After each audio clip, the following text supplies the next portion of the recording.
You are standing in a crowded Japanese station, a large suitcase, no empty locker, no dinner plan, and one missing ticket. Not one dramatic mistake ruined your trip. 5 small decisions did. Each felt harmless. Each quietly cost you time and energy. By the time you notice the problem, you are already in Japan.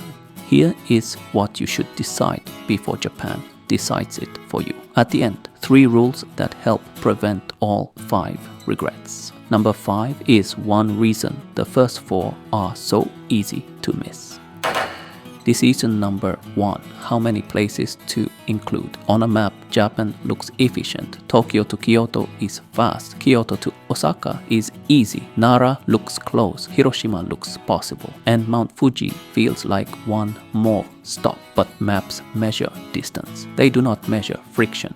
Maps also miss what happened to me in Kyoto. Buses and trains were so overcrowded with domestic and international visitors that I could not use them as planned. I had to walk several kilometers to a temple in extreme heat, and the extra time disrupted the rest of my schedule. A plan can be technically possible and still feel terrible. Put Tokyo, Kyoto, Osaka, Nara, Mount Fuji, and Hiroshima into one short trip, and the trains may make it possible. But you may spend the trip repeatedly arriving, checking in, checking out, and trying to find your bearings. The regret is not, I saw too little. It is, I saw many places, but barely experienced them. Decision number 2. When your luggage moves with you. A large suitcase is not automatically a mistake, but I have experienced how quickly large luggage becomes a burden on stairs and crowded public transportation. And if an unexpected walk is forced on you in extreme heat, as happened to me in Kyoto, every extra kilogram matters. The mistake is building a day that requires you to keep moving with it, and the gap between checkout and your next check-in can become the hardest part of the day. On some Shinkansen roads, baggage measuring 161 to 250 centimeters in total requires an advance reservation for a seat with an oversized baggage area. So, luggage is not only a packing decision, it can become a route, timing, and reservation decision. Do not ask only, can I bring this suitcase? Ask, when will this suitcase begin controlling my day? Will it change the train you choose, the restaurant you can enter, or the neighborhood you are willing to explore? Your itinerary stays flexible only while you can keep moving comfortably. Decision number 3. Which meal needs a backup? Where exactly are you eating tonight? If your answer is only somewhere, you need a backup. Food in Japan is easy to find, but the restaurant you imagined may not be easy to get into. The ramen shop from your feed may have a long line. A small restaurant may not seat a large group.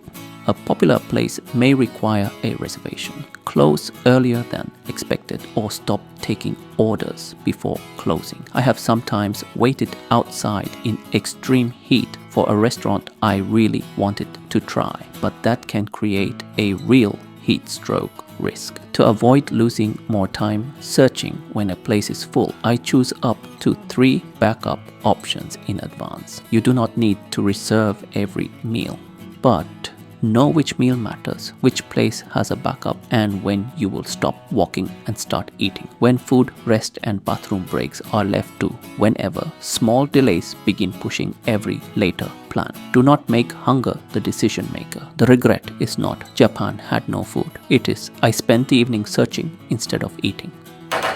Decision number 4. Choosing a train before checking its conditions. Picture this. Your IC card has worked perfectly all week. Then you reach a train where tapping is not enough. Your smooth system suddenly has a missing piece. Japan's trains are extremely useful, but not every train works the same way. An IC card is a payment layer. It is not automatic permission for every train, seat, and service. A local ride may need only a tap. A limited express may require an additional ticket. Depending on the service, a Shinkansen journey may require a separate ticket, a seat reservation, or an online booking linked to a registered IC card. And the best airport route depends on where your hotel is, not on which card has the most famous name. So instead of asking, does my card work? Ask, which route am I taking? Does this train require an extra ticket or reservation? And how many transfers am I willing to make with my luggage? Do not memorize the whole network. Identify the one condition that changes your ride. Your card can be valid, your balance can be sufficient, and you can still be missing what that train requires. I explained this in more detail in my video. Tourist Pasmo versus Welcome Suica. Don't buy before checking this. I will link it at the end of this video. Decision number 5. Planning from the Japan you saw online. It is also one reason the first 4 are so easy to miss. Social media is very good at showing you where to go. It is not very good at showing you how that place works. You see the empty shrine path, not the crowd outside the frame. You see Mount Fuji on a clear morning, not the days when clouds hide it completely.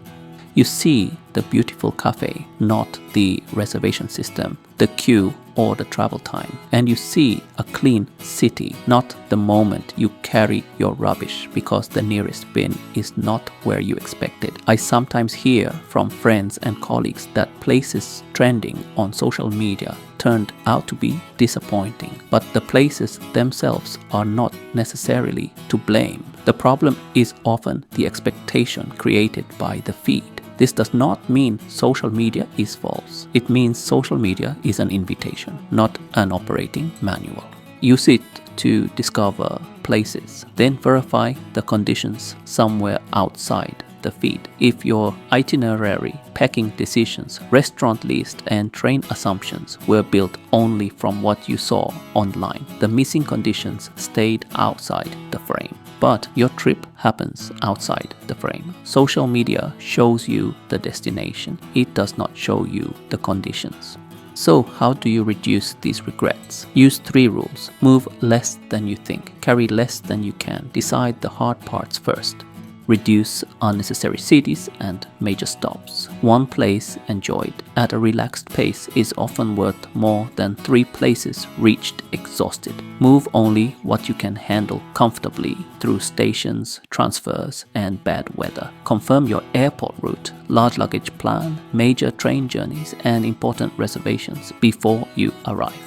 For every must-see place, check the timing, access, and reservation rules using sources beyond your feed. Then choose one backup.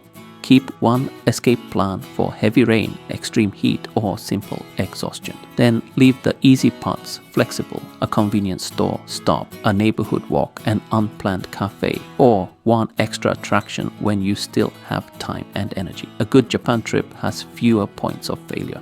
Most Japan travel regrets do not come from one big disaster. They come from small decisions made too late. One more city, one more suitcase, one meal with no backup, one train assumption, and one perfect image mistaken for the full reality.